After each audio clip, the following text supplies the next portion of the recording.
Benjamin Franklin. We all know him, right? The wise old founding father on the $100 bill, flying a kite in a thunderstorm. The guy who said, "A penny saved is a penny earned." He is the embodiment of American ingenuity and virtue. But what if I told you the history books left out some of the most shocking, controversial, and downright bizarre parts of his story? What if the real Ben Franklin was far more complex, and frankly, more scandalous than you could ever imagine? Today, we're pulling back the curtain on the 7 most controversial sides of Benjamin Franklin they never taught you in school. And trust me, you'll want to stick around for number 1. It involves a gentleman's club that was way more than just gentlemen sitting around talking politics. Let's start with number 7.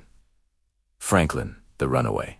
Before he was a statesman, he was a teenage rebel. At 17, he was stuck in an apprenticeship with his older brother, James, a printer in Boston. James wasn't exactly the kindest boss. So what did young Ben do? He broke his legally binding contract and fled. He first went to New York and then on to Philadelphia, arriving with barely a penny to his name. In the 18th century, breaking an apprenticeship was a serious offense, basically making him a fugitive. This act of defiance shows an early glimpse of the rebellious spirit that would later challenge the British Empire. It wasn't just a boy seeking his fortune. It was a criminal act that set the stage for a life lived on his own terms. Coming in at number 6, his complicated family life. We often picture him as a doting patriarch, but the reality was messy. He had a common-law marriage with Deborah Reed, which was a practical solution since she was technically still married to another man who had abandoned her. Then there's his son, William. Ben and William were incredibly close for years, with Ben securing him the royal governorship of New Jersey. But when the revolution broke out, William remained a staunch loyalist, loyal to the king. The fallout was brutal. Ben Franklin disowned his own son, writing him out of his will and never truly reconciling. Imagine choosing your country over your own child. This family drama reveals a man capable of making incredibly tough, even cold-hearted decisions for his political ideals. Now, for number 5.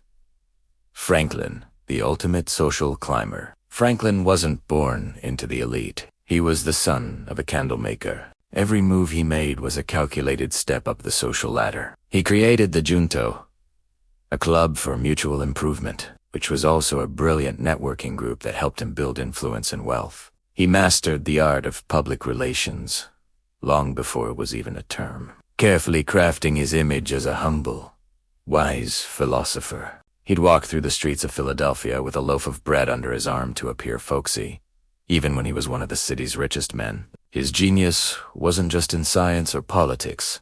It was in branding. He was the original influencer, and he played the game better than anyone. Let's dive into number 4.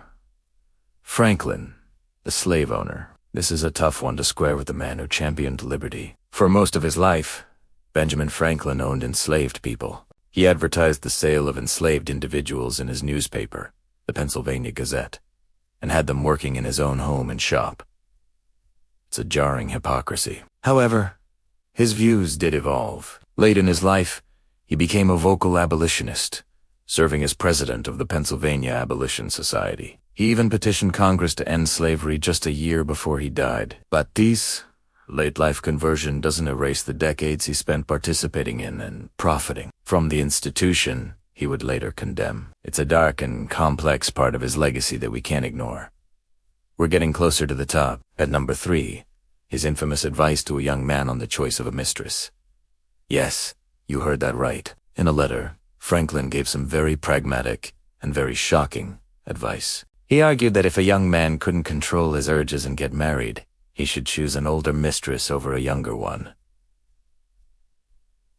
Why? He listed 8 reasons, including that they are more prudent and discreet, and there is no hazard of children. He even cheekily concluded that in the dark, all cats are gray.